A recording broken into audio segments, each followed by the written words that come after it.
बिस्मिल्लाहिर्रहमानिर्रहीम। अस्सलाम वालेकुम। आज का जो टॉपिक है वो है एज़ोस्पर्मिया।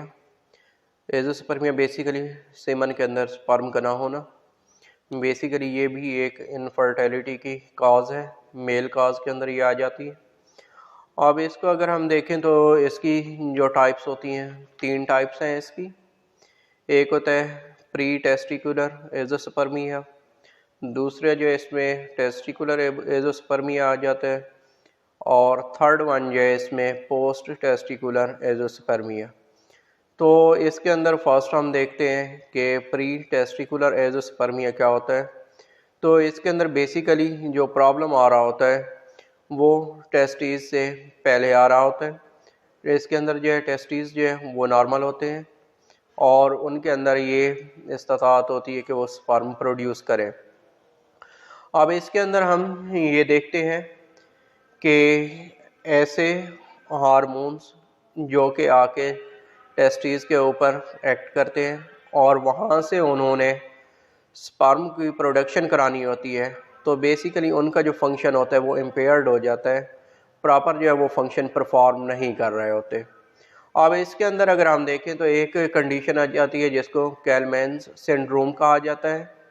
अब कैलमैन सिंड्रोम्स के अंदर बेसिकली जो गोनेडोट्रोपिन रिलीजिंग हार्मोन होता है वो सही तरह से प्रोड्यूस नहीं हो रहा होता, तो जिसकी वजह से वहाँ से जो गोनेडोट्रोपिन रिलीजिंग हार्मोन है वो टेस्टिस के ऊपर नहीं जाते और इसलिए वहाँ से स्पर्म की प्रोडक्शन नहीं होती। इसी तरह ब्रेन और पिट्यूटरी वो डैमेज हो गया है, तो उनके डैमेज होने की वजह से भी ये प्री टेस्टिकुलर एज़ोस्पर्मिया की कंडीशन अपेयर हो सकती है। सेकंड वन ये है, इसके अंदर हम देखते हैं तो बेसिकली ये टेस्टिकुलर एज़ोस्पर्मिया, इसमें प्रॉब्लम जो है वो टेस्टिस के अंदर आ रहा होता है और जैसे जो स्पर्म सही तरह से प्रोड्यूस नहीं करते। अब इसके अंदर अगर हम देखें तो कुछ मेल ऐसे होते हैं अंदर बाई बर्थ एब्सेंट होते हैं, वो मौजूद ही नहीं होते। जब टेस्टिस मौजूद तो स्पर्म प्रोडक्शन नहीं होगी। इसी तरह कुछ ऐसे मेल होते हैं जिनके अंदर टेस्टिस जो है वो एब्डोमेन के अंदर रहते हैं, डिसेंड नहीं करते, नीचे सेक्रोटम में नहीं जाते, तो उनके इसकी वजह से भी उनमें जो है ये एज़ोस्पर्मिया की कंडीशन होती है। और थर्ड वन ये है कि टेस्टिस तो मौजूद होते हैं लेकिन उनके अंदर एबिलिटी नहीं होती कि वो स्पर्म को प्रोड्यूस कर सकें। या फिर कुछ कंडीशन ऐसी आती है कि टेस्टिस के अंदर जो है स्पर्म तो प्रोड्यूस वो कर लेते हैं लेकिन वो स्पर्म जो है वो मेच्योर नहीं होते। एक और कंडीशन आ जाती है जिसको क्लाइनफेल्टर सिंड्रोम कहा जाता है। अब इसके अंदर जो है बेसिकली ये ऐसे मेल होते हैं जिनके अंदर जो क्रोमोसोम्स होते हैं XY होते हैं, जबकि जो है मेल के अंदर जो नॉर्मल क्रोमोसोम्स होता है सेक्स क्रोमोसोम वो XY होता है। तो ऐसे मेल जिनके अंदर XY क्रोमोसोम मौजूद हो तो उनके अंदर भी ये देखा गया है कि एज़ोस्पर्मिया की कंडीशन उनमें पाई जाती है। फिर इसके बाद कुछ और कंडीशंस आ जाती हैं इसके अंदर टेस्टिकुलर के अंदर। तो इसके अंदर मम्प्स हो गया, मम्प्स की वजह से भी ये कंडीशन एज़ोस्पर्मिया की उसमें अपेयर हो सकती है। इसी तरह जो है पहले कोई सर्जरी वगैरह करवाई है तो उस सर्जरी की वजह से भी ये कंडीशन उसमें अपेयर हो सकती है एज़ोस्पर्मिया की।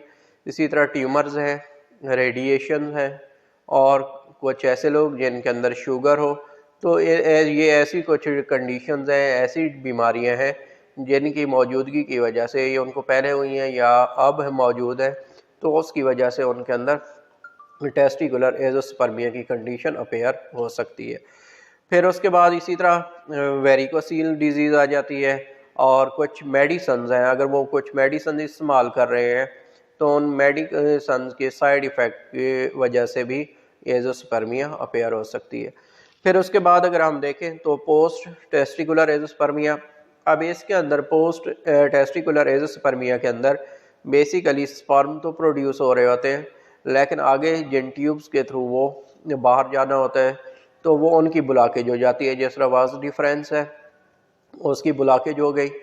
और अब इसकी वजह अगर हम देखें तो कोई भी उसमें इंजरी हो सकती है कि इंजरी की वजह से ये जो है ट्यूब्स ये ब्लॉक हो गई हैं। इसी तरह जो है उसके अंदर सिस्ट की फॉर्मेशन है।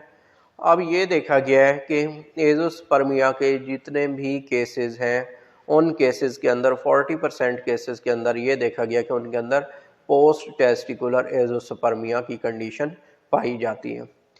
अब इसके अगर हम सिम्टम्स देखें तो सिम्टम्स के अंदर जो है लो सेक्स ड्राइव की कंडीशन आ जाती है। फिर उसके अंदर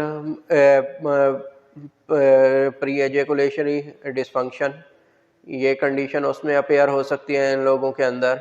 और ये देखा गया है कि जिनके अंदर एजोस्पर्मिया हो उनके चेहरे के ऊपर और बॉडी के ऊपर जो है वो बाल नहीं होते या बहुत ही कम होते हैं। और इसी तरह टेस्टिस के अराउंड जो है लंप और स्वेलिंग की कंडीशन होती है और ये लोग जो है डिस्कम्फर्ट फील करते हैं। अब इसका अगर हम देखें होम्योपैथिक ट्रीटमेंट, तो होम्योपैथिक ट्रीटमेंट जो है इसके बेसिकली ऐसे लोगों का जो एजोस्पर्मिया के होते हैं उनके कॉन्स्टिट्यूशन की बेस पे किया जाता है कि वो उनका कॉन्स्टिट्यूशन कैसा, पूरी डिटेल हिस्ट्री, उनके जो है वो फिज़िकल मेकअप और जेनेटिक मेकअप में ये सारा लिया जाता है, मेंटल जर्नल, फिज़िकल जर्नल, ये सारी उनकी टोटल हिस्ट्री लेने के बाद फिर जो उनकी मेडिसिन बन रही होती है वो मेडिसिन उनको दी जाती है एजोस्पर्मिया को क्योर करने के लिए।